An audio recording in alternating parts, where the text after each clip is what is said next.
Let's talk about equality in women's sports. That thumbnail is a picture of Catherine Switzer in 1967. She was the first woman to finish the Boston Marathon. She had to sneak on the course, and the race directors and some people tried to get her off a couple times, but she finished the race, and we've come a long way since then as it comes to women's sports. The reason I decided to do this video is because recently I've seen in social media some people complaining that LeBron James makes more than the entire WNBA combined. I've also seen similar concerns from women's soccer about the pay disparity there. So I just wanted to discuss this topic and share some insights on it and some of my thoughts about this.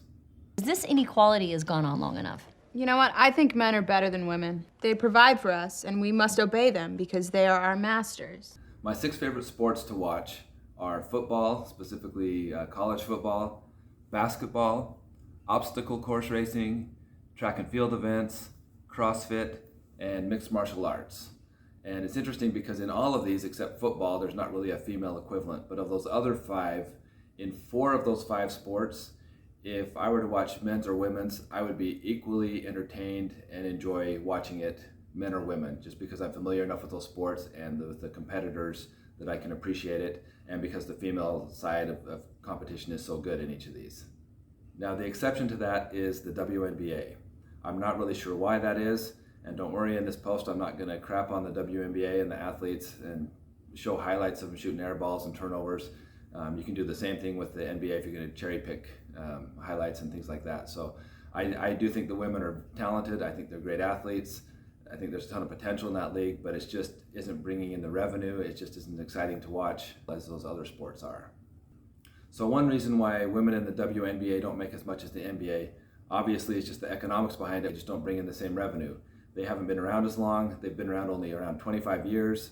I saw an interview with Adam Silver years ago, and he said basically the WNBA loses about $10 million a year.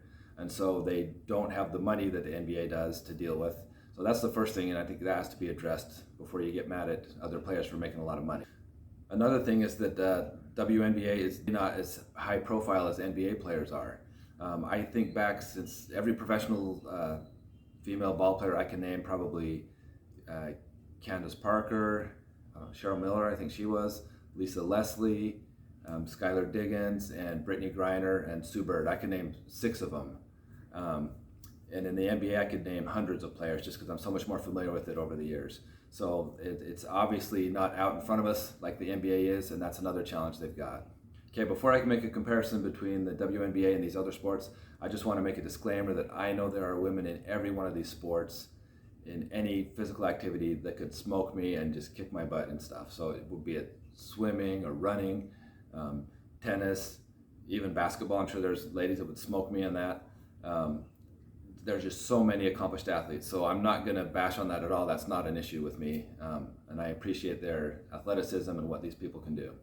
Okay, so I just want to compare the WNBA to some of these other sports I enjoy and just some of the draws and things that are so entertaining for me there. So when we talk about track and field and the women's side, we've got people like Sydney McLaughlin, who's just set world records with hurdling recently, amazing athlete, Allison Felix, Shelly Ann Fraser-Price, Ating Mo. There's just so many athletes there that are so entertaining to watch. Even going back to the '84 Olympics when I was a teenager watching that, I was just as excited to watch Flojo run as I was Carl Lewis.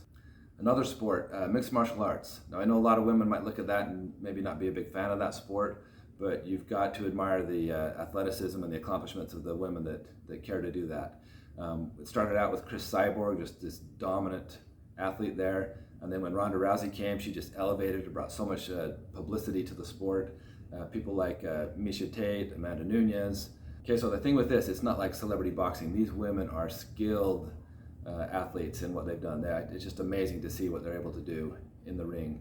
So again, you look at how much draw some of these people can bring into the sport, and it's been amazing over the years to see it grow. All right, and the CrossFit's another one. I just did a video on that last week.